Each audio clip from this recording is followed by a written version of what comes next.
Amber, here we are continuing our series on the Feisty The Manifesto. Feisty Manifesto. This is number 2, I believe. Number 2. Worth is not a reward is number 2. Ooh, tell me about worth is not a reward. Well, I spent a good portion of my life believing that my output was the true measurement of my value. Not sure if you can relate to that. No. But I think, people have often said, oh, you're a workaholic. And I say, no, I'm an accomplishaholic. Okay. How do you parse that? Because first of all, workaholic, I think, has a negative connotation. And I love work. I absolutely love it. Work is my entertainment. It's my joy. I do absolutely need to have better boundaries on other things that I put in my life that I also enjoy. So I would say I have a reputation for having a bad balance of work and then just other things that I enjoy. But I enjoy my work. What I was driven to do in my work for most of my career was to accomplish, to have marked like a checklist of done, done, done, done, done. That need to accomplish put me in a very unhealthy place. A need to hit all these, arbitrary, essentially, requirements that I had invented for myself. And they were arbitrary, meaning that they were incredibly important to me and almost completely insignificant to others. So that created an accomplishaholic cycle that was unhealthy. I really don't do and approach my work that way anymore. However, it is something that I will always be capable of. And like an addiction, it is something that I have to be cautious of. But the journey to balancing that has been recognizing that my worth is not something that I achieve. And it's not tied to my productivity. It's certainly not tied to my perfection, because I was more perfect when I was a novice professional than I am now. And now I have all this expertise. So I realize perfection is, elusive, if ever possible, never probably. And certainly also my worth is not tied to people pleasing. I have to not give a shit what people think.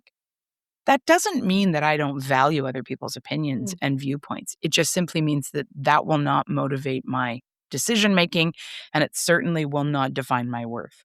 My worth is inherent. It's immovable. I can't even adjust it or move it, and it's mine. That's what I've learned. Now, I probably had opportunity to understand this when I was much younger. I was raised in a very conservative religious framework that actually would, to a certain extent, speak to some of this. However, like often religions do, they skew it. And so it's interesting, in losing my religion and then in finding myself without it, I recognize that there's some really good aspects to some of the religious teachings that I received at a very young age that spoke to this. The challenge is this isn't where it stopped speaking.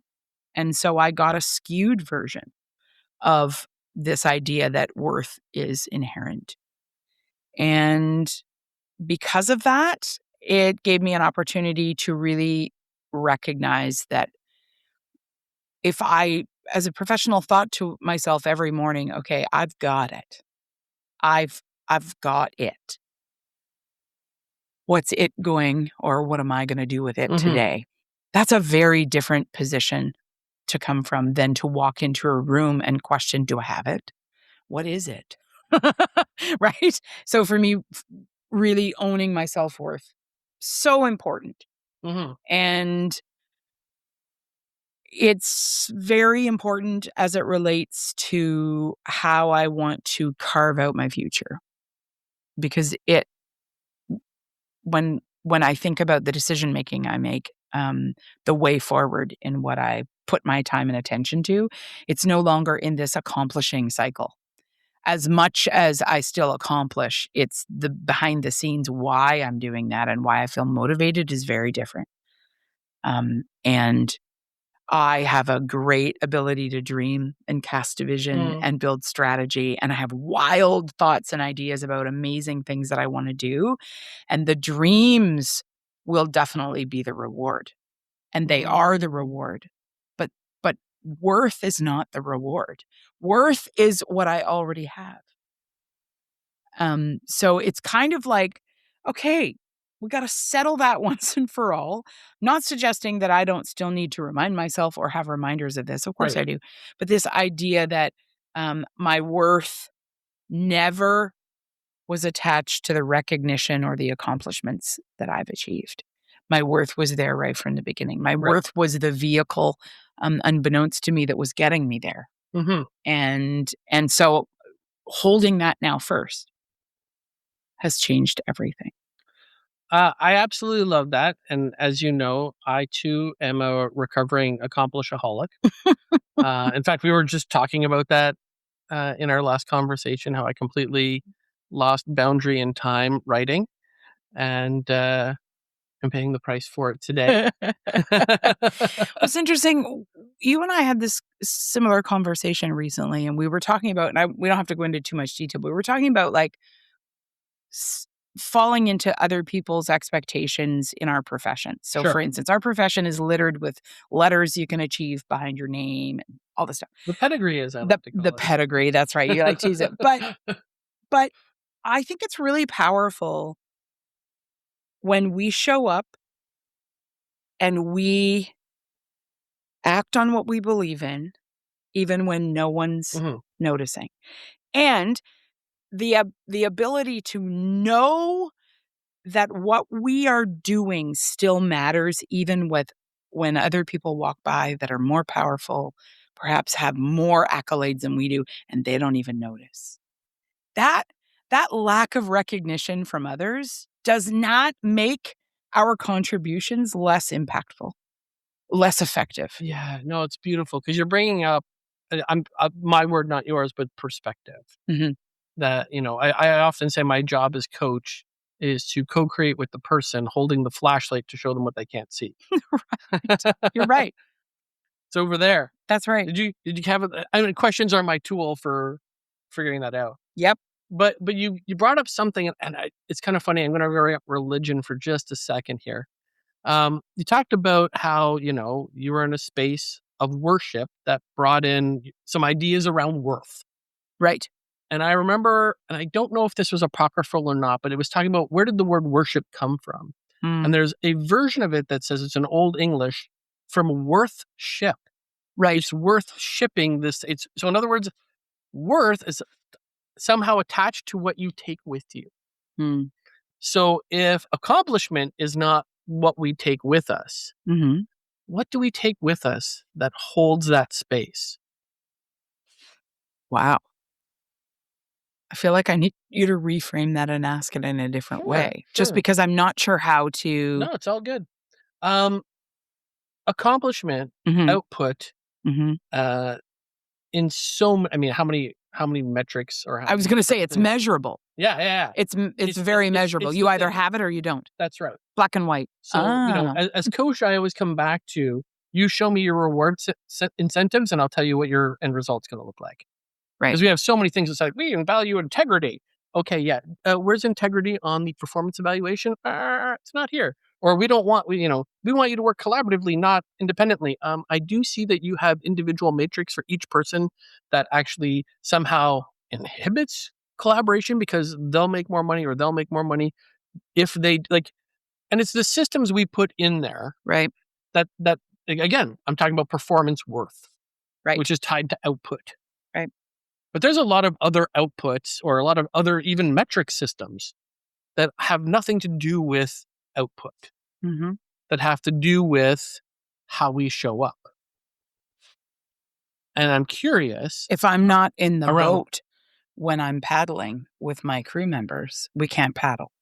yeah, I think it's interesting because at this stage of my life and my career, part of At the beginning of this conversation, I talked about putting more things into my life that are less about accomplishing and more about fun that aren't work related. So paddling, because I love to paddle and I paddle on a dragon boat team, multiple dragon boat teams, as well as in outrigger. But these are sports that can accomplish things. So I am aware that I have put myself for fun into an environment that also has this rubric, this metric of did you win the race or not? But more importantly for me, and I think the reason why I embrace paddling at this stage of my life is I really have to do it with others. Now, although you can take out an outrigger by yourself, it is not a practice that I do very often.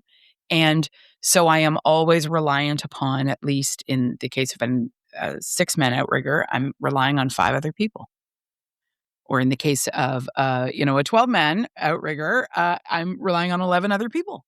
Or in the case of a dragon boat, I am relying on 21 other people to not just be in the boat with me, but they have to show up at the same time. They have to be prepared. We all have to get our minds around it. And then we all have to submit to one another to go through the practice of accomplishing the paddle.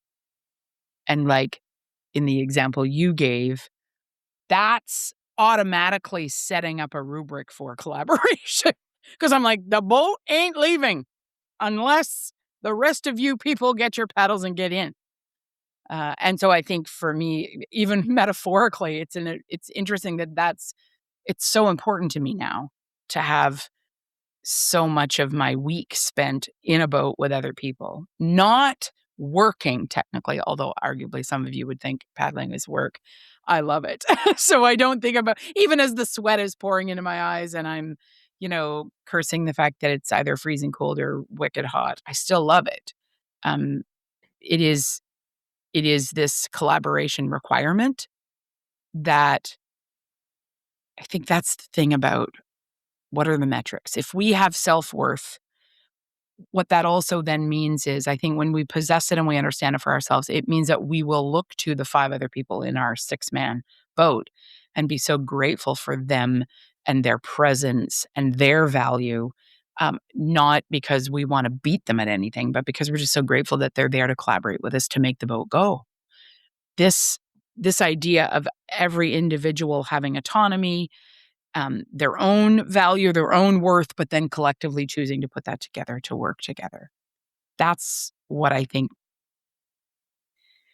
is such an important part of getting out of the people-pleasing mode, getting out of the accomplishaholic mode, getting away from the fact that I feel like if I don't show up and I'm not in the boat, people won't like me, and then that somehow reduces my value. No, the value is intrinsic, but where are you going to put your value? Where are you going to show up with your intrinsic worth? And then how, when we show up with each other in that intrinsic worth, I think we can do way better things together. Yeah, thank you for sharing that. That was beautiful.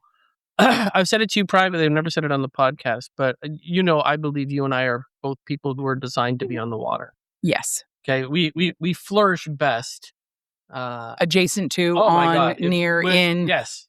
If I'm bouncing in waves, You're life's happy. a good day. And in fact, we just had a brunch earlier today, and they said, "Where do you want to be seated? Where you could see the water." Because we live on an island, and there's always a spot you can see the water. But I think what I really heard, and I'm gonna use one of my words, not yours, but I'm gonna ask you about this, is you are already worthy to sit in the boat. So the value that we're looking at right now, I'm gonna use this word, which is interdependence. That collaboration and alignment in this boat comes from the usness, not from the I-ness. The usness. Yes. Yeah. Well, and I think that's what really puts people pleasing in perspective. So are you in the boat? And I'm using this analogy because I kind of talked about it. Are you in the boat because you're pleasing your other paddle mates, your other teammates, or are you in the boat for a different reason? And I think I was a professional people pleaser for a good portion of my career because it felt as though in pleasing people, I was accomplishing. I was doing things that other people valued, and that value was something I had to have, or else I didn't know who I was. I didn't know where I stood. Who am I if I am not seen and valued by my employers or the organization I work with or for? Fast forward to today, and I look back and go, oh, wow. I don't even believe that my employers at the time even saw it that way. I just know that's how I saw it. Because hear me when I say this, I'm not bashing organizations. I don't think organizations are doing this necessarily. I think organizations, many of them, would love it if every one of their employees were independently, autonomously empowered by their own self-worth and still showed up for work. Because those people, when they show up for work, they don't just work.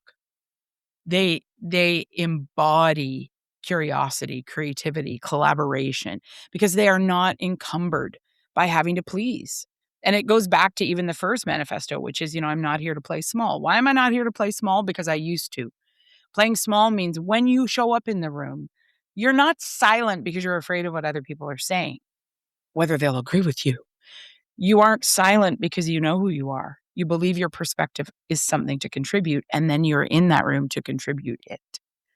And in doing that, when that's empowered because you know your value is not attached to the outcome of that meeting or that conversation, your inherent value is not, do people like me?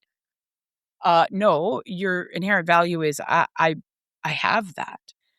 Will this conversation go well and will we all agree? Probably not. If we do, okay. If we don't, it doesn't mean I'm a bad thing. It doesn't mean your whole world falls apart. So many of us, at least for me, if something didn't go my way in a project meeting, I just felt like I was nothing. Mm. It was like the reinforcement of imposter syndrome. It was the worst nightmare. I had a conversation recently with a professional who is an unbelievable creative professional. And they were just having one of those days. And they were asked to put a little mini side project together. They did. They threw it together. It didn't go exactly how they hoped, but whatever. They got it. They presented it to the team. And then they walked out of the room, went to the bathroom, and texted me from the bathroom stall. And they were like, I can't believe I just did that. It's awful. They're going to hate me. They're going to hate everything about it. Because I knew, like, for them in that moment, so much was riding on how everyone was going to feel their work was. Now, it turns out that, they were insecure and they didn't need to be. And it did go over fairly well. But you recognize for that moment, that individual didn't do that side project for themselves in their own gifts and skills and their own kind of worth ethic. No, they did it to please others and to hope that others would be pleased. If that's how you're performing, then every time other people are not pleased with you, your world will fall apart. You just said a word there, and you said it to me not on microphone before, but you just used a word that I think you invented, which is worth ethic. Worth ethic, yes. Yeah. So not work ethic with a K, but worth, WORTH ethic. Why don't you take a few minutes and tell our listeners what is a worth ethic? Well, funny story about where that came from. I didn't even coin the phrase. It was my lifetime partner coined the phrase. But the funniest thing was it was a slip of his tongue. We were actually having an argument. And we were walking the dog and we're having a kind of, an argument. And at some point he just said out loud, well, you seem to think and said, he meant to say work ethic. He had a work ethic because I don't know what we were fighting about, but something to do with the way he goes to work and the way I go work, whatever. And instead of saying work ethic, he said worth ethic. And I could tell he kind of got tongue tied.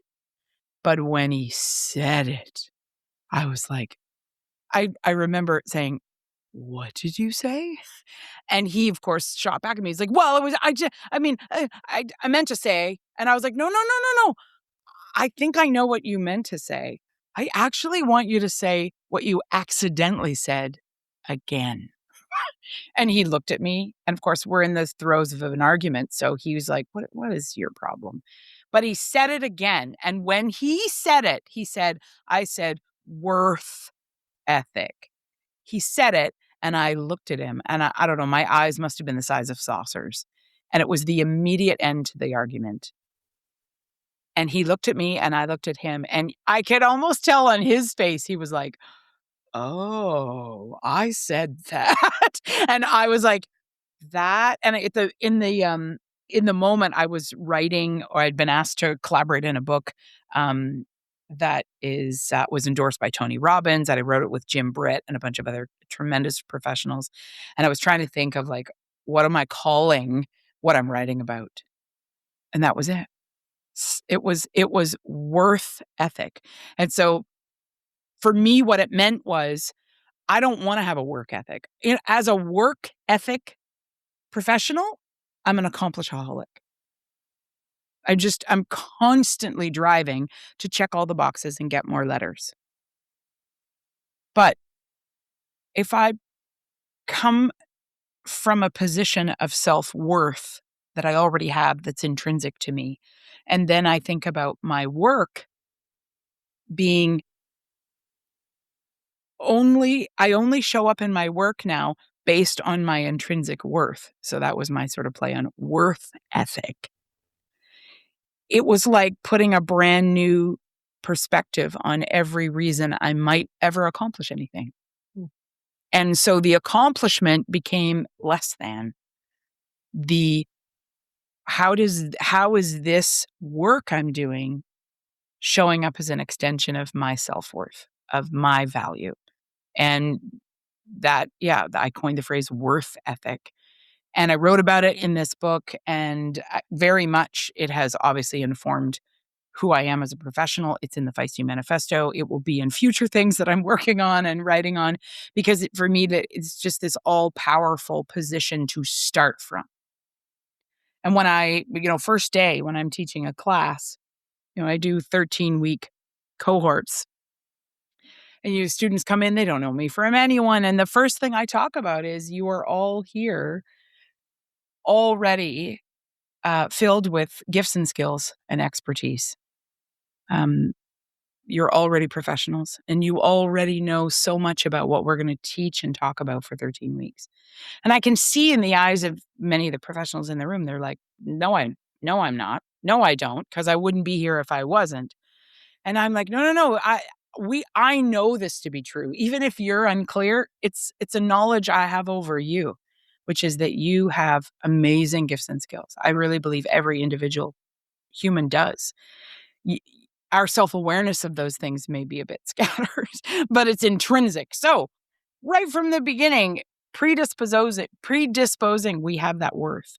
Then let's uncover it. And then the self-awareness work as a professional becomes kind of a fun adventure, because you're kind of like, wow, I mean, yeah, I'm here.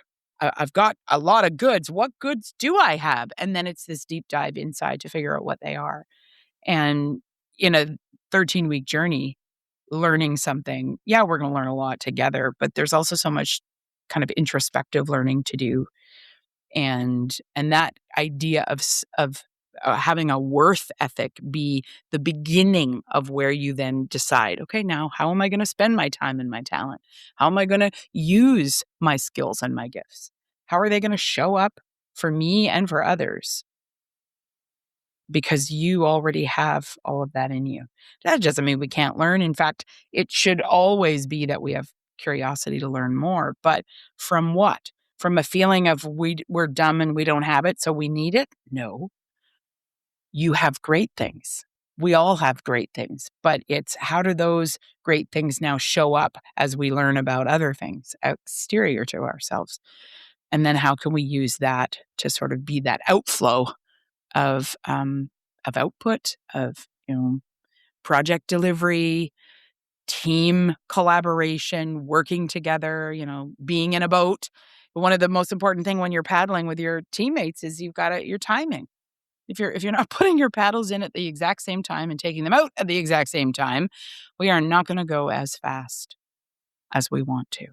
And so it is about submitting to the team and to others' timing. That doesn't mean I'm losing myself. Mm. That doesn't mean I'm still not in charge of me. It's a proactive choice to like submitting that worth in that moment for what? For the betterment of the ride, for the betterment of the boat.